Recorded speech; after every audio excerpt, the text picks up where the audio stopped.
The 17th day of December. Pendulum had followed the signs in the burrow that showed the way to the royal palace. As the first light of dawn crept over the kingdom, he popped up from the trap door, trying not to make a sound, and found himself under the prince's bed.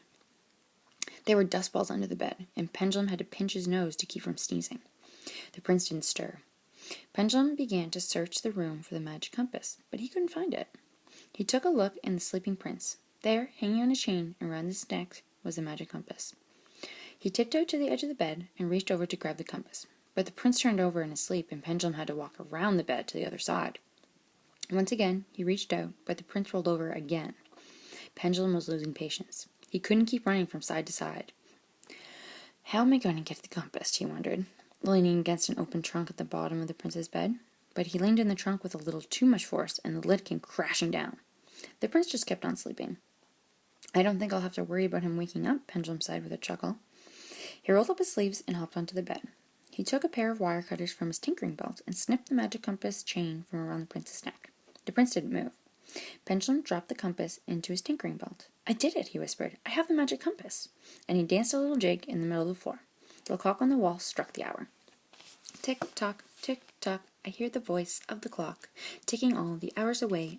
I must hurry or lose the day. Tick-tock, tick-tock, globs of oil, a lot of grease, will stop the compass and give us peace. Tick-tock, tick-tock, December is here to bring us good cheer. Tick-tock. Pendulum slid under the bed and opened the trapdoor and hopped in. For good measure, he gave the hinges on the trapdoor a few drops of oil from his oiling can. Meanwhile, in the dining room of the royal palace, Miranda and Chloe were enjoying breakfast. True to his promise, the prince had released Chloe from his house arrest, and he was now free to travel in the kingdom. Miranda was busy dipping fresh strawberries into chocolate. Isn't it wonderful, Uncle Chloe? The nieces have escaped from the trolls of the glen, and you're free. They're safe for the moment, Miranda, Chloe answered thoughtfully, but the only way I can stop the prince from destroying all the palaces is to get the magic compass back. Then I'll just have to snatch it from him and smash it into pieces, Miranda offered, sipping her juice. No, you mustn't. The power of the compass is with the owner, and the owner is the prince. If you stole it and gave it to me, the power would remain with the prince. If I try to tamper with the compass, it will turn to stone. To stone? What do you mean? Anyone other than the owner who tampers with the magic compass will turn into stone. Miranda puzzled over the problem for a moment. I can convince him to return the magic compass to you, he said. How do you plan on doing that? I've asked the prince to come with me to the Nice palace today. When he sees the Nice family, he'll understand the danger of the magic compass. It isn't that easy, Miranda. The Nices always hide from humans. We'll see, Miranda answered, popping another strawberry into her mouth. In the stables of the royal palace, a sack of hay began to shake. Funika sat up groggily and shook the straw from her fur. Where am I? She wondered, looking around. Slowly, the cobwebs cleared in her head, and she remembered. She had stowed away in the back of the sleigh to the royal palace. The sleigh was put into the stables for the night, and Funika had slept in the hay.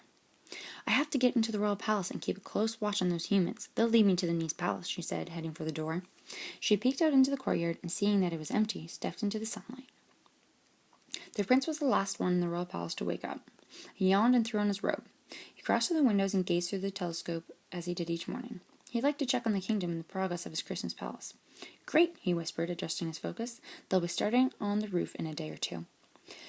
He took a quick survey of the courtyard. What's that? He cried, adjusting the focus for a better look as Funika's furry shape came into view. What a strange creature.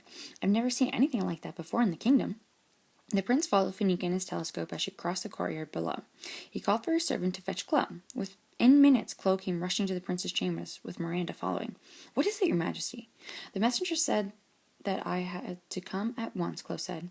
There's an odd-looking creature in the courtyard, and I want you to tell me what it is, the prince said excitedly. Chloe took a look into the telescope, but Funika was nowhere to be seen. I can't see anything unusual. Maybe you're dreaming, your highness.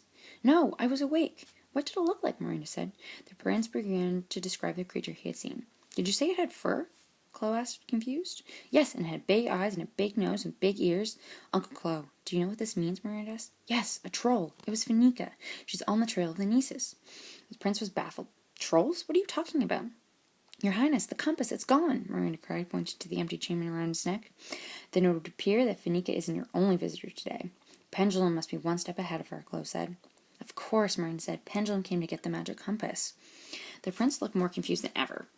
Miranda and Chloe sat down on his bed and told him everything that had been happening, and with the events of the morning so far, the prince was beginning to believe them. Now you understand why you mustn't destroy the Nice palace? If you make the palace disappear, the nieces will have no home, Miranda explained. The prince was silent.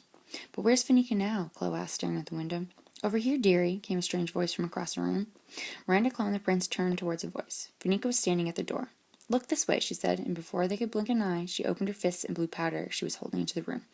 Sleeping powder, Chloe whispered as he fell into the bed. It's a spell, Miranda yawned, falling into her chair. Call the guards, the prince thought as he fell to the floor, his command never reaching his lips. Fanica stepped over the humans. That was easier than I thought, she said. She grabbed the chain from around the prince's neck. It's gone, she hissed. Those pesky nieces must have been here ahead of me. She took a canister from her powder pouch and shook the powder on the floor. She bent to inspect the footprints that appeared in the powder. Well, it's my old friend Pendulum. She found the path to the trapdoor and squeezed under the bed. She was much rounder than Pendulum, and it was a tighter squeeze. Surely these footprints will lead me to the Nice Palace, she said, opening the trapdoor and hopping in. I'm close. I'm so close. Her voice echoed and shut the trapdoor, leaving Miranda, Chloe, and the prince fast asleep. Once again, Fanica was on the trail of the nieces. Would she reach the Nice Palace before the humans awoke and warned the nieces? And what will happen to Pendulum if she tinkers with the magic compass? Until tomorrow, good night.